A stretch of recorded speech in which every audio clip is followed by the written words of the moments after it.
Hello students, our today's topic is work done by varying force.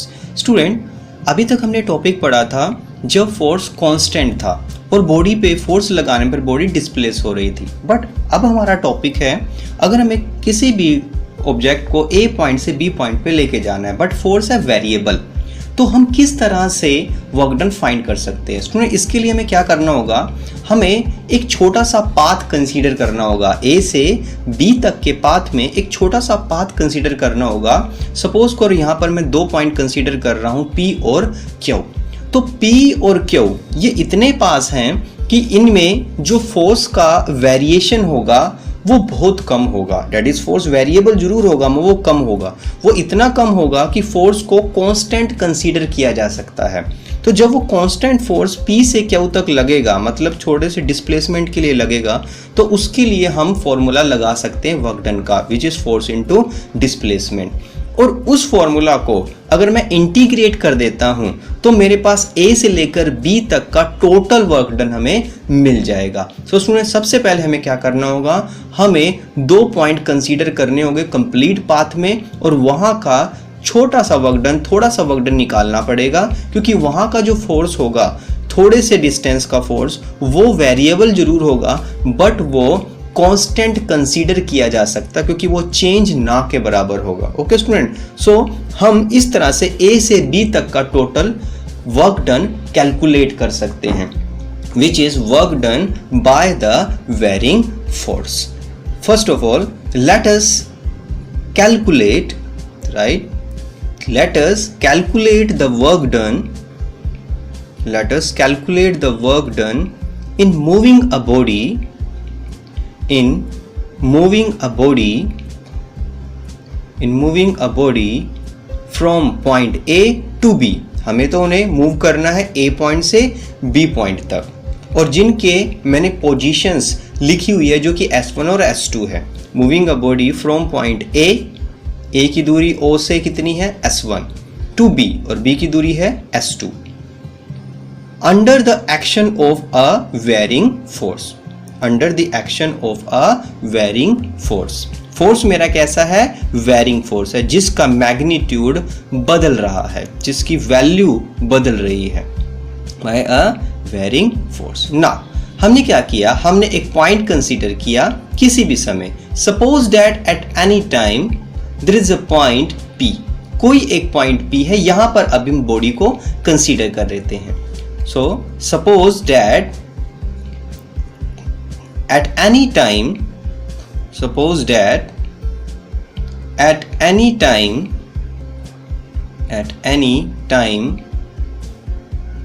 the body is at point P. The body is at point P and the force on the body is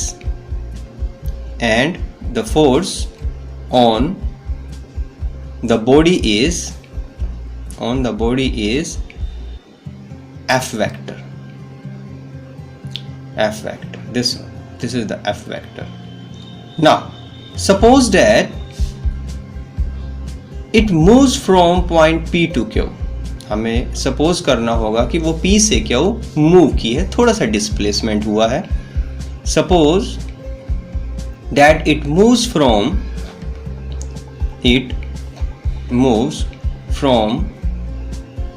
the point P to point Q, from point P to point Q,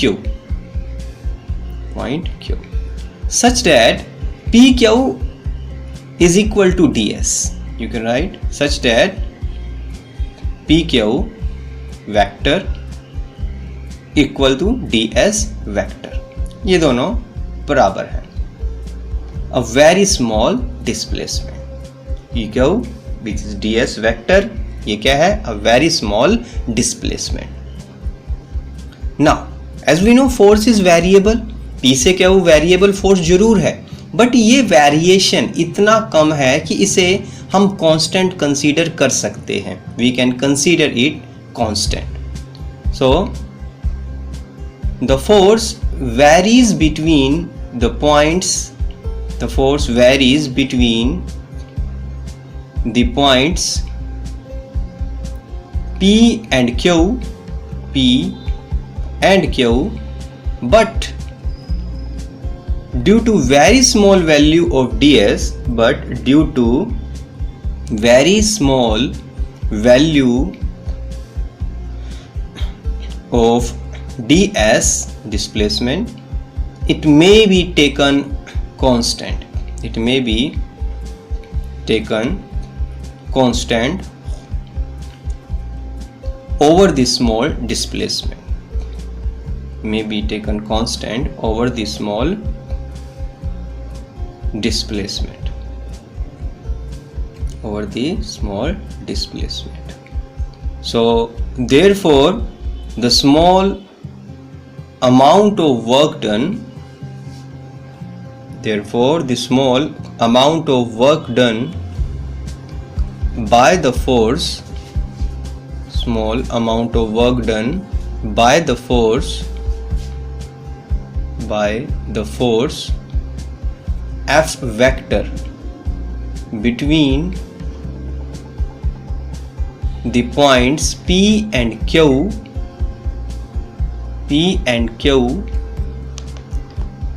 is given by dw, which is F vector dot ds vector. Now the work in moving the body from the point A to B, P2 क्या हम calculate कर लिया, अब हमें A to B total work done calculate करना है. It can be obtained by integrating the above equation. The work done in moving the body,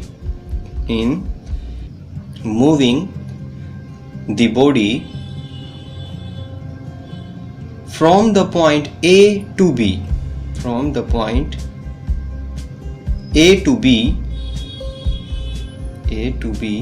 can be obtained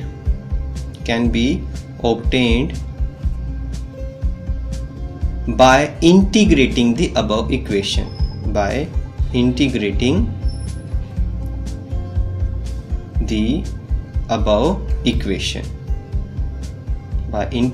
the above equation between the proper limits. हमें limits लगानी है proper कि हमने कहां से जाना है, कहां तक जाना है. जैसे A पॉइंट की जो लिमिट है वो S1, B पॉइंट की लिमिट है S2, तो S1 से S2 तक हमें लिमिट लगानी है, proper limits. Thus total work done, what will be the total work done?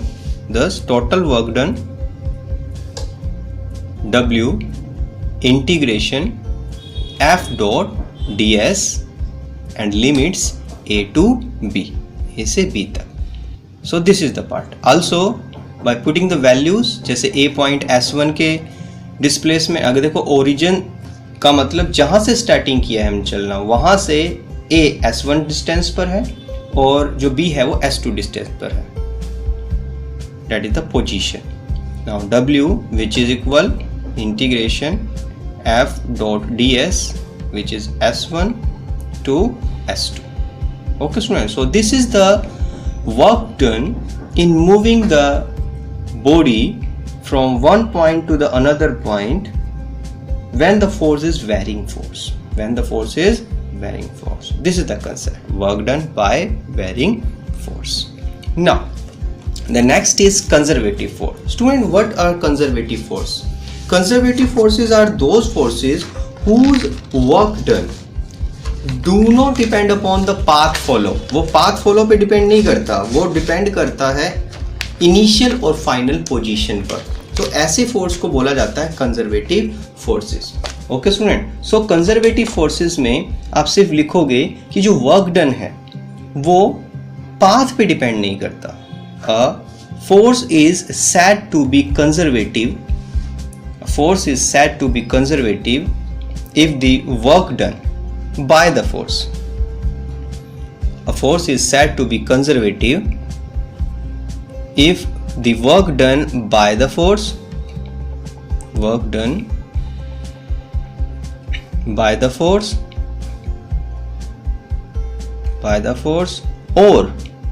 against the force. You can write also or against the force. against the force, work done by the force or against the force. In moving a body depends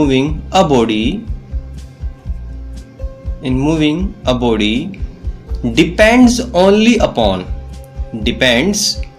upon, किस पर depend करता है? Depends only upon the initial and final positions, depend upon the initial and final positions of the body and is independent of the path followed, and is independent of the path followed,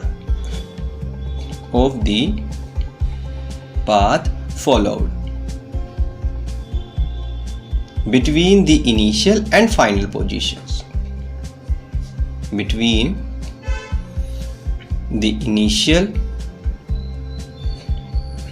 and final position. Okay student, initial and final position. For example, the gravitational force is a conservative force. Gravitational force एक conservative force है. इसे proof भी करेंगे कि किस तरह से हम कह रहे हैं कि जो ग्रेविटेशनल फोर्स है वो कंजर्वेटिव फोर्स कैसे है. क्या हमारा वर्क डन सिर्फ पोजीशंस पे डिपेंड कर रहा है? क्या वो पाथ फॉलो पर भी डिपेंड कर रहा है जिस पाथ के अलोंग बॉडी मूव करके फाइनल पोजीशन तक जाएगी? तो इसका प्रूफ हम डिस्कस कर लेते हैं. So proof, to prove this let us calculate amount of work done. To prove this, इसे हम प्रूव करने के लिए हम कैलकुलेट करने वाले हैं work done against the gravity force in moving a body from one point to the another point. To move this, let us calculate amount of work done against the gravitational force, amount of work done against the gravitational force,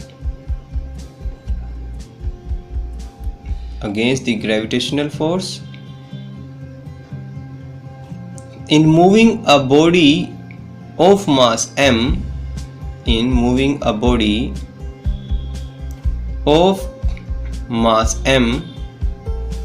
through a height, हम height को AB consider कर लेते हैं, through a height AB which is equal to h, over different paths. हम अलग अलग path लेने वाले हैं. Over different paths from A to B. हमें A से B पर पहुंचना है डिफरेंट पाथ्स को कंसीडर करके.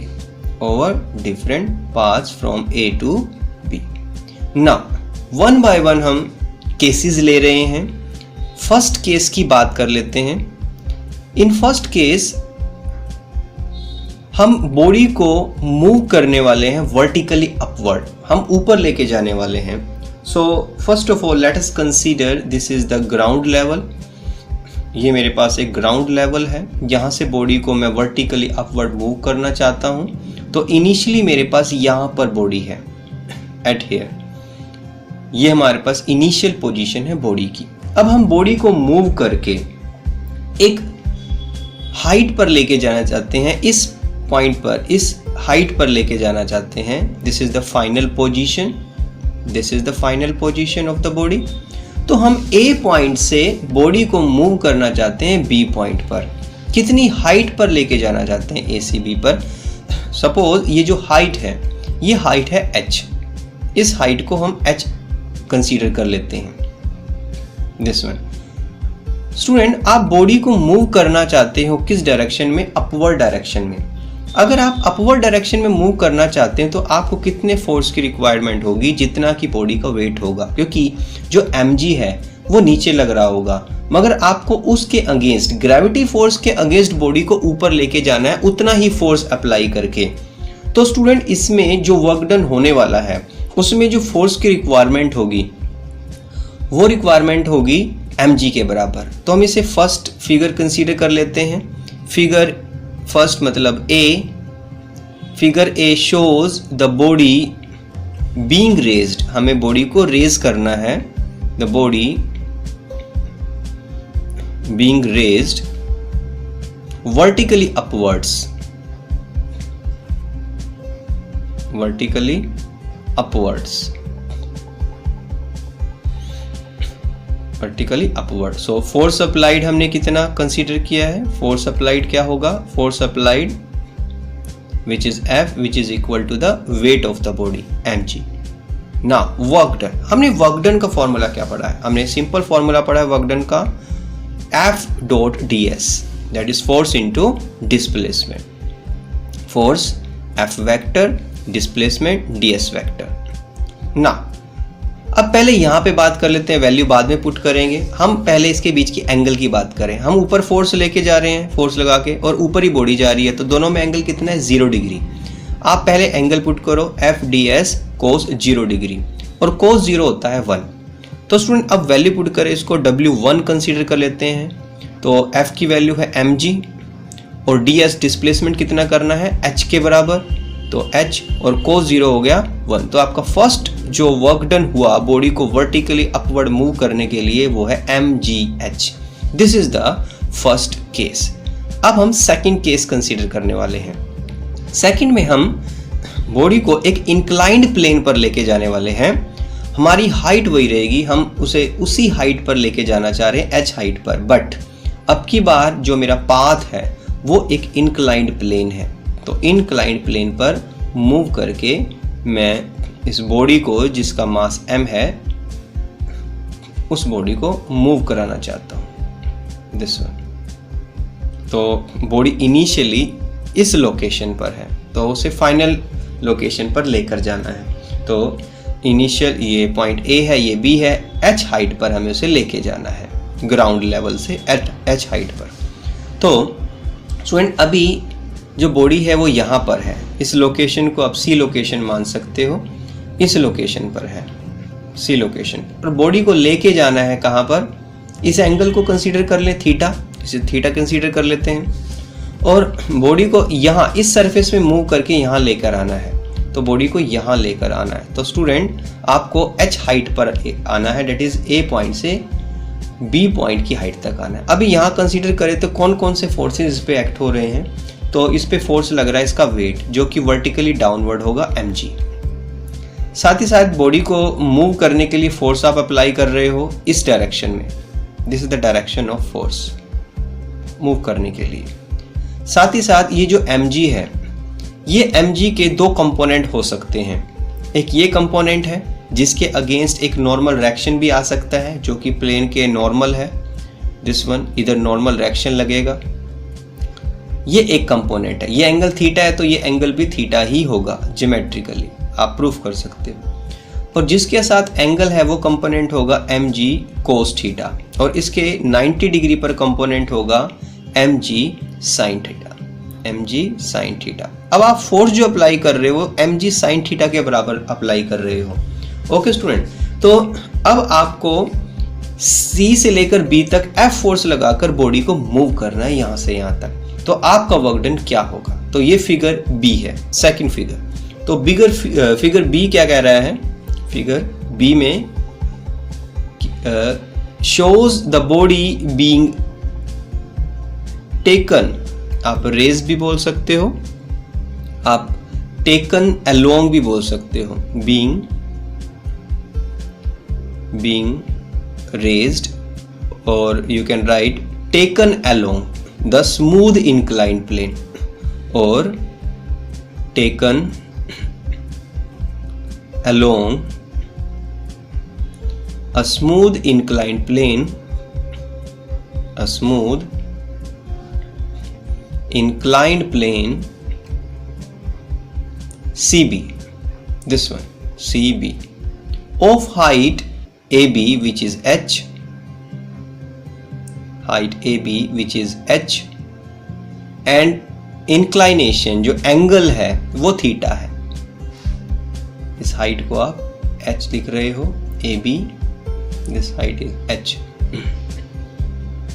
this one, this is the height h, okay, and inclination theta,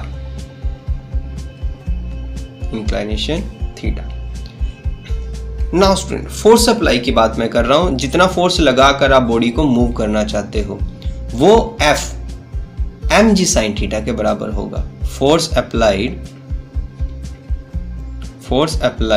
which is mg sin theta, this one, इतना फोर्स आपको apply करना पड़ेगा mg sin theta. Now work done, तो वर्क डन हमारा क्या रहेगा, therefore work done which is W2 which is F dot CB। अब की बार इतना डिस्प्लेसमेंट करना है, CB वेक्टर लगा सकते हो, दिस वन। इसको ओपन करें स्टूडेंट, F जिधर जा रहा है CB भी उधर ही, बॉडी भी उधर जा रही है, तो दोनों में एंगल हो जाएगा 0 डिग्री, क्योंकि फोर्स की और डिस्प्लेसमेंट की डायरेक्शन सेम है, एक ही डायरेक्शन में बॉडी जा रही है। अब इधर फोर्स लगा रहा है, बॉडी भी इधर जा रही है, तो angle 0 degree. So you can right W2 force की वैल्यू कितनी है, mg sin theta, force mg sin theta into CB cos 0 1। Now student अगर ट्रायंगल से sin थीटा की वैल्यू निकाली जाए तो इस ट्रायंगल में ये परपेंडिकुलर है और हमारे पास साइन थीटा होता है परपेंडिकुलर अपॉन हाइपोटेनस, तो परपेंडिकुलर अपॉन हाइपोटेनस में परपेंडिकुलर है AB और हाइपोटेनस है CB, तो आप लिख सकते हो W2 which is mg into sine theta की वैल्यू मैंने क्या बोली, perpendicular which is AB divided by hypotenuse which is CB multiply by CB, पहले से CB से CB कैंसिल हो सकता है, तो आपके पास क्या वैल्यू बची, W2 की वैल्यू मेरे पास आई है mg, W2 mg और AB की वैल्यू आपने h लिखी हुई है, AB is h। So student हमारे पास W2 की वैल्यू भी कितनी आई है, mgh, मीन्स पाथ मैंने सेपरेट लिया, अलग तरह का लिया, मगर मेरा वर्क डन सेम आया है, सेम वर्क डन, ये भी mgh आया मेरे पास और ये भी हमारे पास mgh है। ओके स्टूडेंट, ना अब बात करते हैं थर्ड केस की। अब की बार हम बॉडी को स्टेयर केस से लेके जा रहे हैं, स्टेयर्स से लेकर जा रहे हैं इस तरह से, तो हम बॉडी को उतने ही हाइट पर लेके जाना चाहते हैं, बट अब की बार हमारा पाथ थोड़ा सेपरेट है। तो ये फर्स्ट स्टेयर है, इसकी हाइट आप देखो और इसकी विड्थ भी देख सकते हो, तो इस तरह से मैं कुछ स्टेयर्स बना रहा हूं जहां तक बॉडी को मूव कराना है, this one, this one. Okay student, so हमें A पॉइंट से B पॉइंट पर मूव करना है, कितनी हाइट मूव करना है, h हाइट पर हमें इसे मूव कराना है, यहां से यहां तक, बट हमारा पाथ है स्टेयर्स से, तो किस तरह से हम मूव करेंगे स्टूडेंट। हम एक स्टेप की बात करें तो एक स्टेप की कुछ हाइट होगी, एक स्टेप की हाइट को सपोज बॉडी यहाँ पर है अभी और यहाँ लेकर जानी है, तो पहला स्टेप कैसे होगा, इसे थोड़ा हाइट पर जाना होगा, फिर थोड़ा सा हॉरिजॉन्टल चलना होगा। तो सपोज करते हैं यहाँ से यहाँ तक का जो डिस्टेंस है वो h डैश है, एक स्टेयर की हाइट h डैश है और ये जो विड्थ है ये सपोज x है, ये x है। तो स्टूडेंट हम क्या करेंगे, मैं n number of stairs consider कर लूँगा और फिर इसके लिए कैलकुलेशन करूँगा। सो स्टूडेंट इसे फिगर नंबर हम C कंसीडर कर लेते हैं, this is figure C। Now from figure C shows that body is being taken, shows that body is being taken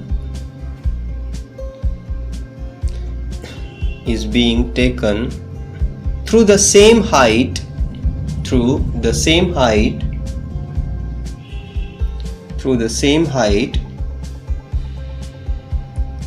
AB, which is equal h over a staircase. Over a staircase. Over a staircase. Let there be n number of steps. हमारे पास जो steps हैं वो n number of steps हैं. There be n number of steps. Each of vertical height h dash. एक step की जो height है, vertical height है, वो h डैश है. Vertical height h dash and horizontal width x and horizontal width x. Okay, now किस तरह से वगैरह सुनिए, दो मोशन होंगे, एक वर्टिकल एक हॉरिजॉन्टल, तो दोनों का वर्क आपको निकालना पड़ेगा. एक स्टेयर का निकालेंगे, उसको n नंबर से आप मल्टीप्लाई कर दोगे, तो हम n ब्रैकेट के बाहर लिखते हैं. अब निकालते हैं पहले वर्टिकल. जब बॉडी ऊपर जाएगी, ग्रेविटी के अगेंस्ट आप फोर्स लगाओगे mg के बराबर, तो डिस्प्लेसमेंट कितनी करोगे, h डैश करोगे, और कोस एंगल कितना आएगा, 0 डिग्री, क्योंकि आप जिधर जाना चाह रहे हो उधर ही फोर्स लगा रहे हो, 0 डिग्री.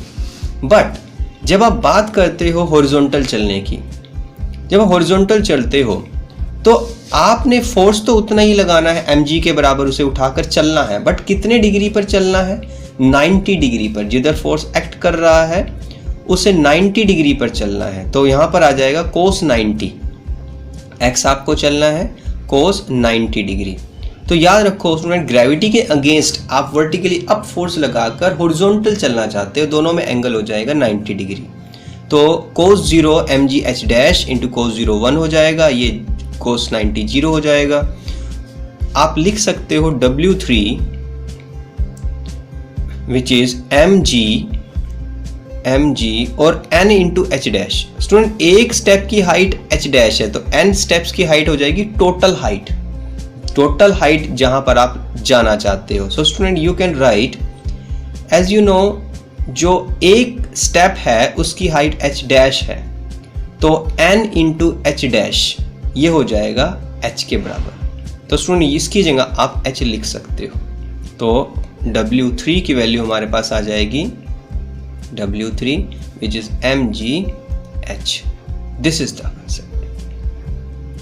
ओके स्टूडेंट, सो हमने देखा सभी के सभी जो वर्क डन थे वो सभी इक्वल वैल्यू रखते हैं. तो हम कह सकते हैं जो ग्रेविटेशनल फोर्स है वो कंजर्वेटिव फोर्स है. Okay student, so you can right from the above discussion, जो हमने अभी डिस्कस किया, from the above discussion, from the above discussion, we find that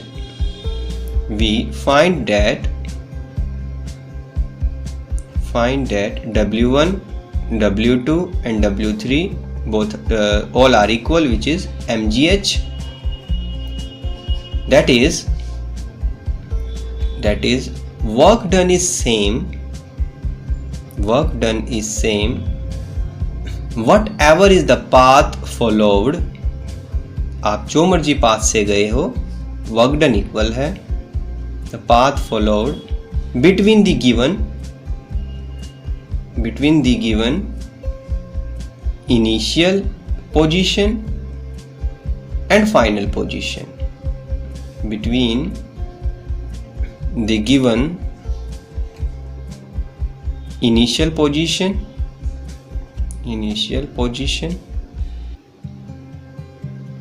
A and final position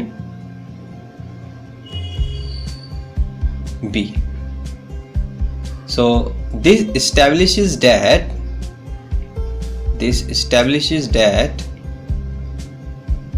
gravitational force is a conservative force. Establishes that gravitational force is a conservative force. Okay student, so this is the concept of conservative forces.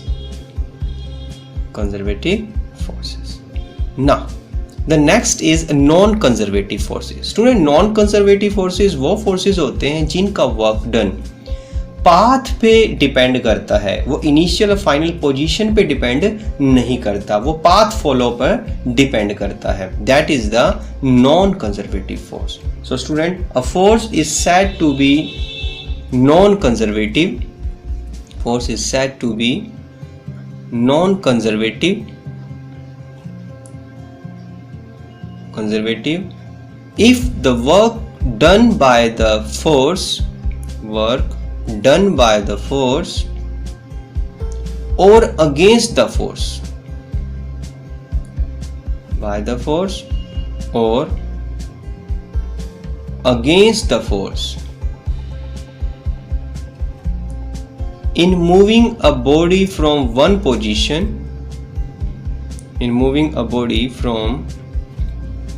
position to another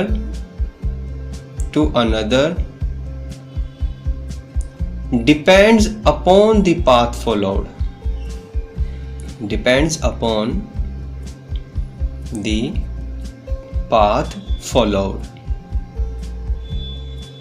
Between the two positions.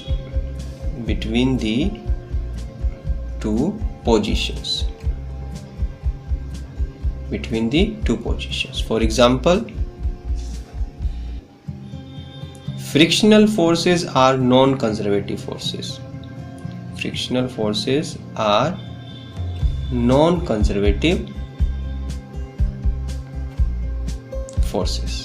Okay students, so this is the concept of conservative, non-conservative force. Thank you very much.